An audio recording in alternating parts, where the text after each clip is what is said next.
As you know, what we've had to try to do is to envisage what the pattern of university life is likely to be, not only what it is now, but what it's likely to be in decades hence.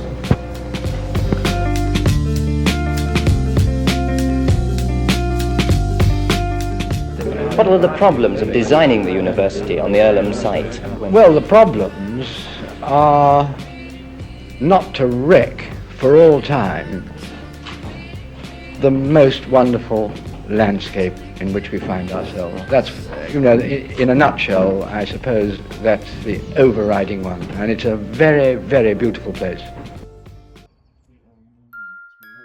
The Enterprise Centre was our ideal. It was a building with a mission.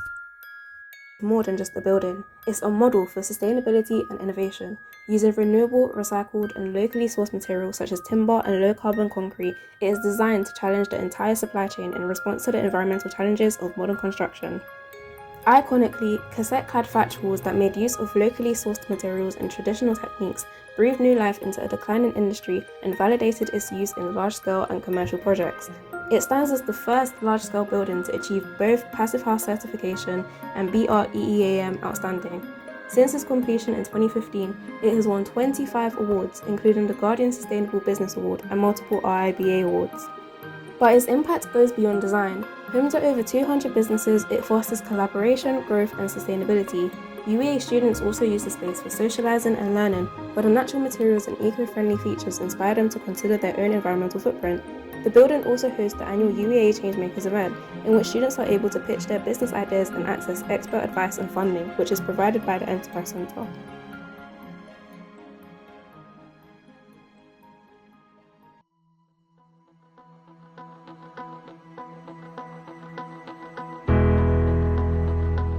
Yeah, so I'm part of the UEA Changemakers, so I come here often because I work on Novelty, which is the brand that I'm here representing today, and today's a grand finale, so we're here setting up so we can be ready to present our idea to the judges.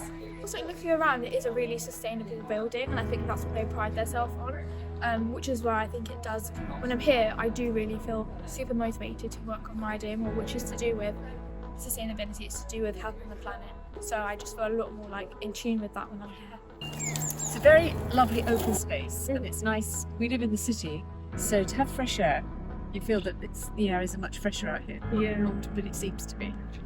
I think it was very innovative, and we certainly needed something like the Enterprise Centre because there wasn't anything for people to go to if they needed some business help. And now they have a focal point.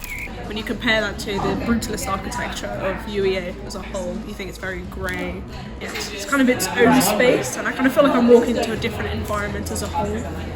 I think it's very open, and you see that lots of different textures. It's kind of welcoming. I like the green and the plants. We've got Ben behind us, the plant that's supposed to water.